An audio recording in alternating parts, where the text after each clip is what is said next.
Join me for the latest reviews and news of the Disney Plus streaming series Star Wars The Mandalorian right here at mandominute.com.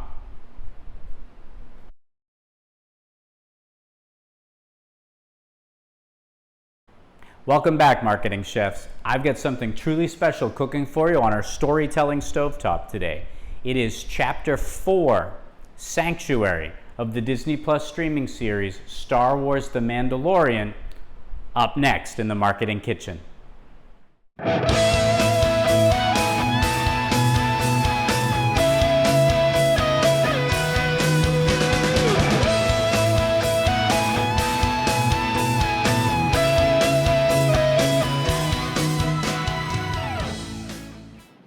Welcome to the kitchen, the Marketing Kitchen. Hi, I'm Ron Vining, your host of the Mandalorian Kitchen TV. That's right, in this case, this is all things Mandalorian.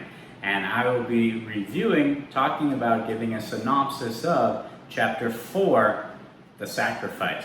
Actually, there's no the in it, it's just Chapter 4, Sacrifice.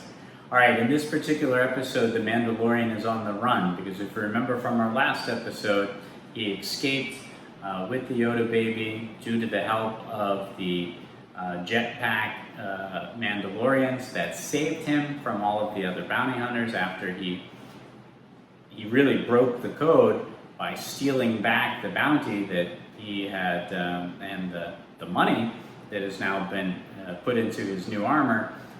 So he betrayed the client. He's betrayed the Empire or the remnants of the Empire, and they're after him along with every other bounty hunter in the galaxy. And so the Mandalorian needs to find a safe place to hide, and that's where he's on his way to. So we see that he lands on this jungle forest planet, and one of the first things he does is he goes into a bar. He's scoping the bar out. Oh, it's really cute too, and the Yoda baby is just super cute. Yoda baby's flipping switches on the dashboard on the console, and so the Mandalorian's like, no, don't do that. And he does it, and he does it again, and so he has to take him and put him on his lap.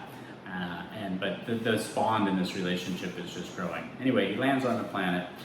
When he gets out of his ship, he says don't touch anything, don't do anything, you need to stay here until I find out that it's safe. And so Yoda baby the child just stares at him. And so what's really great is how they do this. Because just as the Mandalorian's about to leave his ship, he looks and the Yoda baby's right by his side. So the thing just always kind of appears out of nowhere. And that's what makes the character fun. So this little child is quite agile and quite quick. But also he's really tiny, so with the Mandalorian with his armor, with that mask, I don't even know how he fights or even sees with that armor on. Anyhow, he didn't see that the Yoda baby was there until he did, and then he realizes that there's no point in reasoning with the child, just take it with him. So he takes it to the town, he goes to a cantina, and so he's asking the waitress questions about who's been in here, anybody asking any questions, blah, blah, blah. He's trying to scope it out to make sure that there's no bounty hunters that are there. But he does see a woman in the distance, and she looks like she could be a potential threat. She's wearing some armor. And this is a character called Cara Dune, I believe it is. And this is Gina from Deadpool, her character. So Cara Dune, anyway, she giving him the look, and he's giving her the look. So he decides to go, and then she slips out. So anyway, he goes to go outside to find her. She is up up on the ledge of the building. She jumps down. They fight. She actually kicks his butt. So we've seen the Mandalorian get his butt kicked in just about every episode, which is quite funny. I mean, not that he's not an astute or skilled warrior, and he's pulled in some heavy action on his own, but he's also getting his butt kicked, and so she's the latest to do so. Anyway, they decide to sort of make peace with each other, say that the planet's not big enough for the both of them, and so he says that he'll be on his way. And so anyway, he goes back to his ship, and he's then greeted by 2 locals. And the locals are like, "You're a Mandalorian, aren't you?" And he's like, "Yeah." And I love how few words the Mandalorian speaks. And so they offer him like chump change, shrimp basically, or some prawns, because that's what they do at their particular village.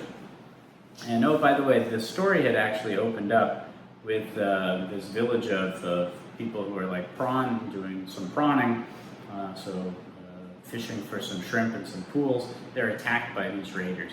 Anyway, that's these same people. So they say, "Mandalorian, we need your help. We'll give you a small amount of money, food, if you can help us." And so he agrees to do that. And so he goes to the town, and he gets Gina's character, and he says that he needs her help. And the reason why he needs her help is because of the fact that these raiders are more than what they might happen to seem, because they actually have an ATST. And if you've seen the action figures that are out, or the Star Wars set, I actually talk about it in this episode on my channel here. I review it there, a little bit short, not really. But anyway, I talk about it. Speaking about reviews, by the way, this is an AppFlicks review. And if you don't know what AppFlicks is, this is a quick plug again. AppFlicks is my new streaming service that will be reviewing all things streaming. It'll be reviewing movies, TV series, video games, and music for now.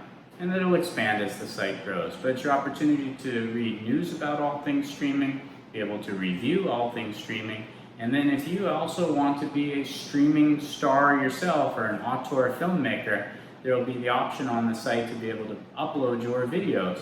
We will then, if you want us to, take those videos and pitch them to streaming services so that you can be the auteur star on Netflix or HBO Max or maybe even Disney Plus. Anyone that's looking to buy high quality content. This channel is certainly not going to be like YouTube. It's going to be more like a platform for, and that's why the platform on that side of the platform is called AuteurX, because it's for filmmakers. All right, anyway, that is my plug about AppFlicks. This is an AppFlicks.com review. You can also go there by going to AppFlicksTV.com as well too.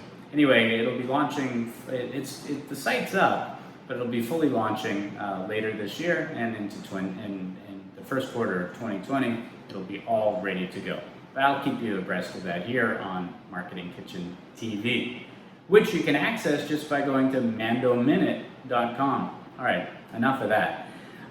So what happens is that this ATST, the raider that these bad guys have, and that's how they're enforcing their terror on these villages there.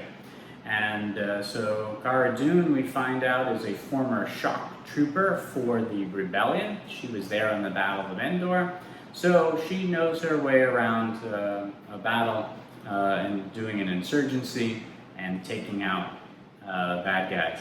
So she and the Mando drop a plan. They train the villagers on what they need to do to assist them, and then they put the plan in motion. I won't go through the full details of that. Just suffice to say that Cara Dune is quite good, and she and the Mando, they take out the ATST raider, they take out the raiders, these bad guys, and save the village. Meanwhile, while all of this has happened, sort of the backdrop of this episode, the Mandalorian has built a relationship up with the woman who is running the village. She has a daughter, and the Mandalorian and they bond. The daughter bonds with the child, the Yoda baby, and so she asks him when was the last time he ever took off his mask. He explains that it's when he was a child, that he lost his parents. It's when the Mandalorians took him in. Which makes me wonder, is he a real Mandalorian? I'm not exactly sure now. I don't know, maybe write down in the comments with me if you're certain that he's an actual Mandalorian or if he's not adopted into Mandalorian culture. But he's not taken off the mask since he was a child. And he says that once you take off the mask, you never put the mask back on because that is the way. Just as we had I have spoken in the first 2 episodes, we have the way. This is the way in the 3rd chapter and in the 4th chapter. So anyway, I look forward to seeing chapter 5 to see what new expression might be being said. Anyhow, the woman suggests that the Yoda baby, she wanted to take his mask off, by the way, it doesn't allow her to do it. She suggests that, he's thinking about it. She suggests that the Yoda baby should stay with her in the village because the Yoda baby is doing quite great. I forgot to mention too, the Yoda baby, the child, he eats a full frog in the 2nd chapter, and he's going to eat a full frog again in this one, but the little children are laughing, they think it's disgusting, and so he spits it up. So he's quite cognizant of what's going on. So he tells Cara Dune that he's going to leave the child there with the villagers because he does seem happy there. This should be the place for him, and he can divert attention by leaving the child there, and then the bad guys will go after him instead of the child, or so he thinks. Because in the distance we see that there's a bounty hunter who, with the scope of his sniper rifle, looks like he's going to take out the Mandalorian, but instead he finds the child, he has his scope, he's ready, we hear a laser blast, but we don't see anything. So did the child get shot? Thankfully no. Cara Dune's character found the bounty hunter and she took him out in the jungle. And so the Mandalorian goes to where she's at. We see that he has one of the trackers, the same tracker that the Mandalorian had to find the child. So is there a marker in the child? How are they still tracking him? Are they tracking him by his DNA, or does he have a marker in him? I would hope that the Mandalorian would scan the body, and if there's a tracker, remove it, if at all possible. Anyway, he says that it's not safe to keep the child there because the villagers will be in danger as a result of that, so he has to take the child with him. He and Cara Dune say that they hope that they'll see each other again in the future. I'm actually surprised that she didn't go with him, but anyway, they go off their separate ways. I'm certain that we'll be seeing them again, if not in season 1, certainly in season 2. So that's pretty much how the chapter 4, Sacrifice, ends. It was a great episode. This one was directed by Bryce Dallas Howard. I need to get some sleep. It's actually, I'm filming I don't know why I do it to myself, but I always start filming at midnight. And anyway, it's almost about 2 a.m. now. I just been trying to bang out a bunch of videos. All right, I look forward to seeing you in our next episode, which will be where we're reviewing Chapter 5. I don't know what the title of that particular episode is just yet, but that's what will be on our Storytelling Stovetop or on our Omni-Channel oven in the next one.